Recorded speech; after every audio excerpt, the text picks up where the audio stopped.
Alright, listen up. Cricket used to be a 5-day affair where men in white pyjamas drank tea, ate cucumber sandwiches, and occasionally hoped for a draw after 30 hours of standing in a field. It was a game of patience, strategy, and very long naps for the spectators. Then, in the early 2000s, someone at the ECB decided we didn't have enough time for all that tradition. They wanted something fast, something loud, and something that wouldn't take an entire work week to finish. Thus, T20 was born. It's basically cricket on energy drinks, fast, loud, and occasionally featuring a guy in a mascot suit, doing a backflip while a DJ plays a song for the 50th time. Some purists hated it. They called it pajama cricket or a hit and giggle format, but the fans, they loved it. Today, we're going through every single T20 World Cup from the very beginning in 2007 all the way to the absolute madness of 2024. We're talking winners, losers, the stats that actually matter, and those glorious moments where a tiny nation decides to ruin a giant's entire career just for the fun of it. Buckle up, because this is the history of the T20 World Cup explained. Our journey begins in 2007, when the ICC decided to host the first ever World T20 in South Africa. At the time, most of the big cricketing nations didn't really know what to make of it. India, in particular, was sceptical. They didn't even send their holy trinity of stars. Sachin Tendulkar, Rahul Dravid, and Sourav Ganguly stayed home. Instead, they sent a young, long-haired guy named MS Dhoni, who looked more like a rock star than a captain, and a bunch of kids who were just happy to be there. Australia were the absolute bullies of world cricket back then. They had just won the 50-over World Cup for the third time in a row earlier that year. They had Hayden, Gilchrist, Ponting, and McGrath. They were basically the final boss of a video game. South Africa were also heavy favourites because they were playing at home, and at that point, the world hadn't fully realised their supernatural ability to choke in semi-finals. This was the tournament of firsts. Chris Gayle opened the whole thing by smashing the first ever T20 international century against South Africa, though the Windies still managed to lose that game. Then came the moment that defined a generation. Yuvraj Singh versus Stuart Broad. After a brief verbal spat with Andrew Flintoff, Yuvraj decided to take his anger out on a young Broad, hitting 6 sixes in an over. It was the first time it had happened in T20 internationals, and it effectively ended Broad's childhood on live television. Last ball of the innings. And he's put it away. Oh, has he? Yes, into the crowd. 6 sixes in an over. One of the biggest upsets was Zimbabwe beating Australia. This was the first real wait what moment of T20 history. Australia, the invincible giants, were restricted to 138. And Zimbabwe chased it down with 1 ball to spare. It was the first sign that in T20, the gap between the best and the rest was much smaller than anyone thought. Leg side, down the leg side, he scored. The leading run scorer was Matthew Hayden with 265 runs. He was playing like he was in a backyard game, using a piece of wood the size of a barn door to bludgeon everything to the boundary. The leading wicket taker was Umar Gul with 13 wickets, the king of the death overs. His Yorkers were so precise they could have performed open heart surgery. Then came the final, India versus Pakistan, the ultimate rivalry. You couldn't have scripted a better final for a new tournament. It came down to the final over. India needed to defend 13 runs. Dhoni gave the ball to Yoginder Sharma, a man who is now literally a police officer in India. Misbah-ul-Haq hit a 6, then tried a cheeky scoop shot over short fine leg. Srisanth caught it, the stadium exploded, and India became the first ever champions. This victory birthed the IPL, changed the economy of cricket forever, and made T20 the most popular format on the planet. 2 years later, in 2009, the circus moved to the home of cricket, England. By now, everyone had realised that T20 was a goldmine and the intensity was way higher. India were the defending champs and the favourites, mostly because they now had the IPL and were supposed to be T20 specialists. South Africa also looked invincible, cruising through the group stages without breaking a sweat. This was the year of the Dill Scoop. Tilakaratne Dilshan was hitting balls over his own head and making world-class wicket-keepers look like absolute idiots. It was also the tournament where Shahid Afridi decided to actually stay at the crease for more than 3 balls, which was a terrifying prospect for everyone else. The Netherlands beating England at Lord's was a huge upset. In the opening game, England managed to lose to a team of part-timers in their own backyard. The winning runs came off an overthrow on the final ball. It was peak England, finding a way to lose that was both tragic and hilarious. The leading run scorer was Tilakaratne Dilshan with 317 runs. He was the innovator of the tournament, making the scoop shot a household name. The leading wicket taker was Umar Gul with 13 wickets. Again, the man was a cheat code in this format. He took 5 for 6 against New Zealand, which is still one of the most ridiculous spells in history. The final saw Pakistan versus Sri Lanka. Pakistan, after the heartbreak of the 2007 final, finally got it right. They were the unpredictables. They could lose to anyone on Monday and beat the world 11 on Tuesday. In the final, Shahid Afridi played a mature match-winning knock of 54. Pakistan won. The fans flooded the streets of London, and the unpredictable tag was officially cemented in cricketing law. Only a year later, in 2010, we were in the Caribbean. Why was there another World Cup so soon? Because the ICC likes money. And honestly, who can blame them? The Caribbean atmosphere was a perfect match for T20. Australia were back to being terrifying, having reached the final of the previous year's Champions Trophy. India were always in the mix, but they were starting to struggle with short-pitched bowling, a weakness that every fast bowler in the world was eager to exploit. This was the tournament where England finally realised that if you hit the ball hard and stop trying to play like it's 1890, you might actually win. Kevin Pietersen was in God mode, batting with a swagger that said, "I am better than you." And I know it. There weren't many massive, giant-killing upsets in the main stage, but this was the tournament where Afghanistan made their debut. They lost their games, but they showed a spark that suggested they weren't going away anytime soon. The leading runs. Scorer was Mahela Jayawardene with 302 runs. He hit a century against Zimbabwe and was pure class throughout. He proved that you don't need to be a bodybuilder to succeed in T20. You just need to be very, very good at timing. The leading wicket taker was Dirk Nannes with 14 wickets. A fascinating story. He played for the Netherlands in 2009 and then for Australia in 2010. He was fast, mean and very effective. The final was England versus Australia. The Ashes, but shorter and with more music. Australia struggled to 147 and England chased it down with ease, thanks to Pietersen and Craig Kieswetter. It was England's first ever ICC trophy. After decades of inventing sports and then losing at them, they finally had a trophy to put in the cabinet. In 2012, the tournament moved to Asia for the first time. Specifically Sri Lanka, the land of spin, spicy food and fans who play the papare drums for 3 hours straight without stopping.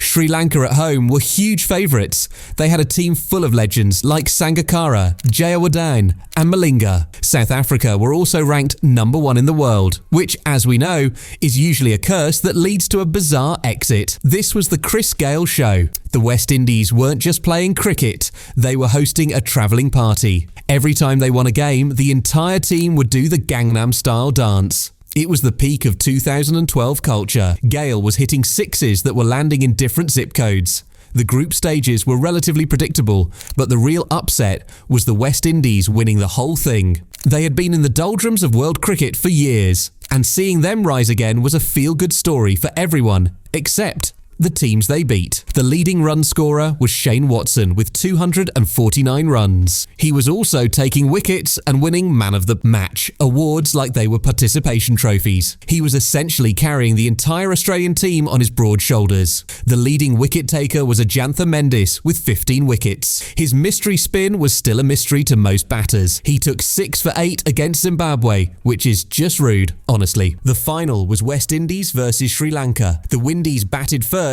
and were absolutely strangled by the Sri Lankan spinners. They only managed 137 runs, with Marlon Samuels playing the innings of his life, smashing Lasith Malinga all over Colombo. At the innings break, everyone thought Sri Lanka had it in the bag, but Sri Lanka collapsed under the pressure of the home crowd. The Windies won, and the Gangnam Style dance was performed on the pitch for about 45 minutes. Bangladesh hosted the 2014 edition, and the pitches were slower than a dial-up internet connection. It was a paradise for spinners, and Nightmare for anyone who liked to hit through the line. India were the heavy favourites.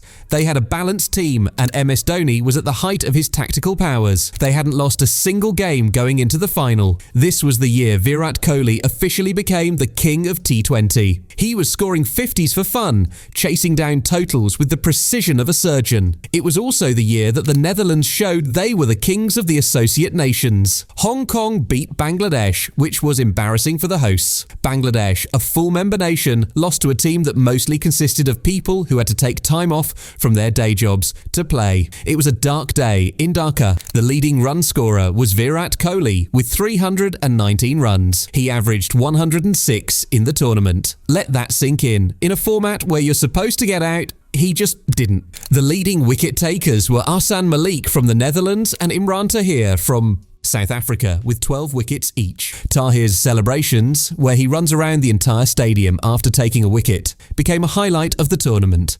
The final was India versus Sri Lanka, a repeat of the 2011 50-over World Cup final. This time, Sri Lanka got their revenge. Lasith Malinga and Nuwan Kulasekara bowled death overs so perfect that Yuvraj Singh couldn't even get bat on ball. India were restricted to a low total, and Sri Lanka chased it down comfortably. It was a fitting farewell for legends Kumar Sangakkara and Mahela Jayawardene, who retired from T20 internationals right after the game.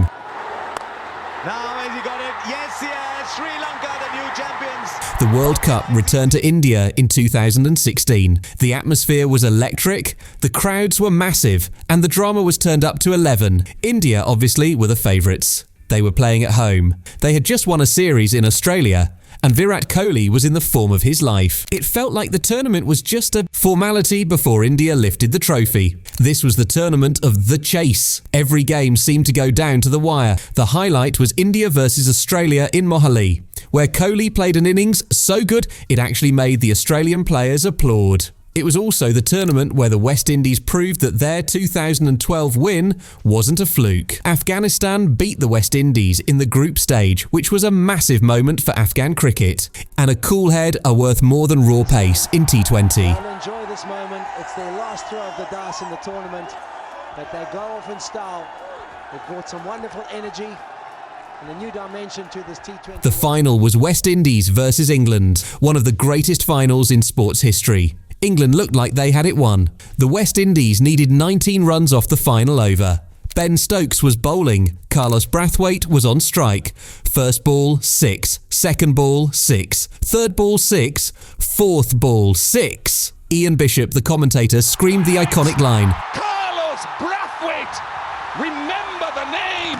The West Indies became the first ever two-time champions, and the world of cricket was left in absolute shock. After a 5-year gap due to scheduling issues and a global pandemic, the T20 World Cup finally returned in 2021. It was supposed to be in India, but it was moved to the UAE and Oman because of COVID-19. India and England were the favourites. India had a team that looked like a World 11 on paper, and England were the reigning 50-over world champions, playing a brand of gung-ho cricket that was terrifying to watch. Unfortunately, this tournament will be remembered as the Toss World Cup. Because of the dew factor in the desert, the team that won the toss and chose to bowl second almost always won. It was a bit of a lottery. The biggest story was India getting knocked out in the first round after losing to Pakistan for the first time ever in a World Cup.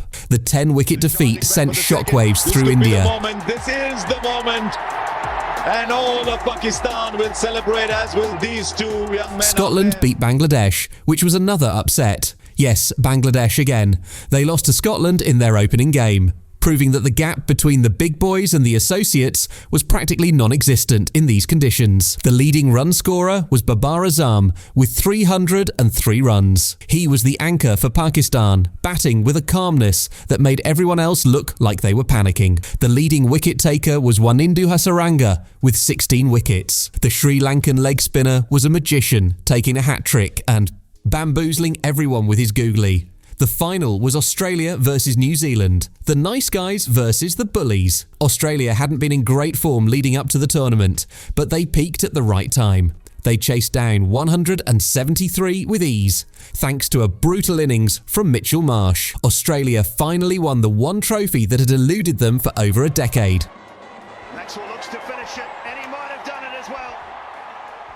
Just 1 year later, in 2022, we were in Australia. The grounds were massive, the boundaries were long, and the weather was, well, it was a mess. Australia were the defending champs and were playing at home, so they were the obvious choice. India, with a point to prove after the 2021 disaster, were also high on the list. This was a tournament of pure chaos. Rain washed out several key matches, leading to some very weird points tables. The highlight of the entire event, and perhaps the history of T20, was India versus Pakistan at the MCG. 90,000 people watched Virat Kohli hit two of the most impossible sixes against Haris Rauf to win a game that India had no right to win. It was the ultimate "I'm still the king" moment. Zimbabwe beat Pakistan, which was a massive shock. It also sparked the Mr. Bean rivalry on Twitter, where a Zimbabwean fan claimed Pakistan had sent a fake Mr. Bean to their country years ago. It was the most bizarre motivation for a cricket match ever. Also, the Netherlands beat South Africa on the final day of the group stage,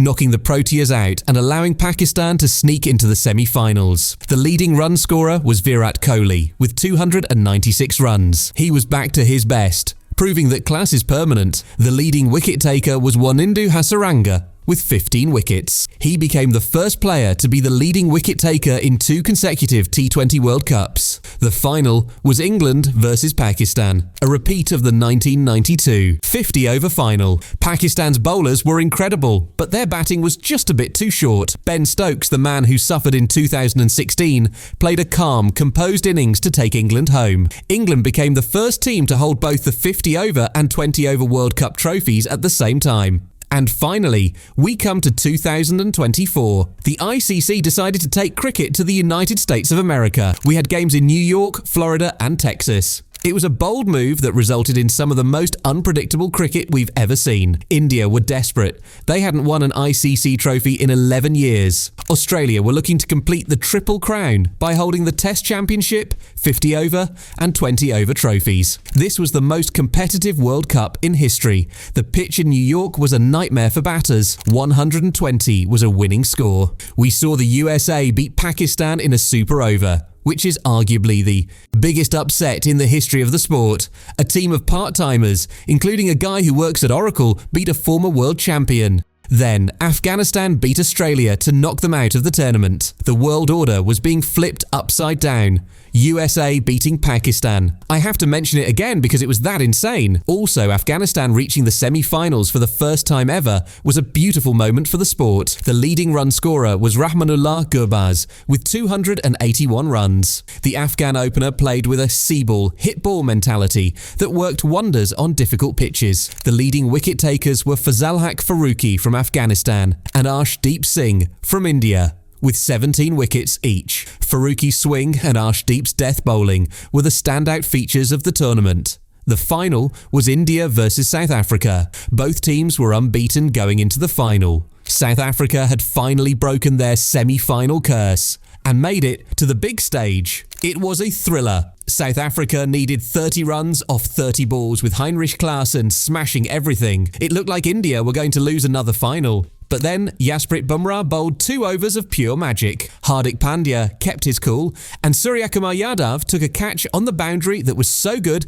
it looked like he was glitching in a video game. India won by 7 runs. Rohit Sharma and Virat Kohli retired from T20 internationals on the spot, having finally delivered the trophy their country had been waiting for. Looking ahead, the T20 World Cup isn't slowing down. The next edition in 2026 is set to be co-hosted by India and Sri Lanka, running from February 7th to March 8th. With India being the defending champions and playing on home soil, they are already being touted as strong favourites. However, you can never count out the consistent powerhouses like Australia and England, who always bring their A game to these tournaments. It promises to be another thrilling chapter in the ever-evolving story of T20 cricket, with new heroes waiting to be forged and more upsets undoubtedly on the horizon. So, there you have it, from the long-haired MS Dhoni in 2007 to the tearful Rohit Sharma in 2024. T20 cricket has evolved from a gimmick into the heartbeat of the sport. We've seen legends rise, giants fall, and a guy from Oracle beat Pakistan.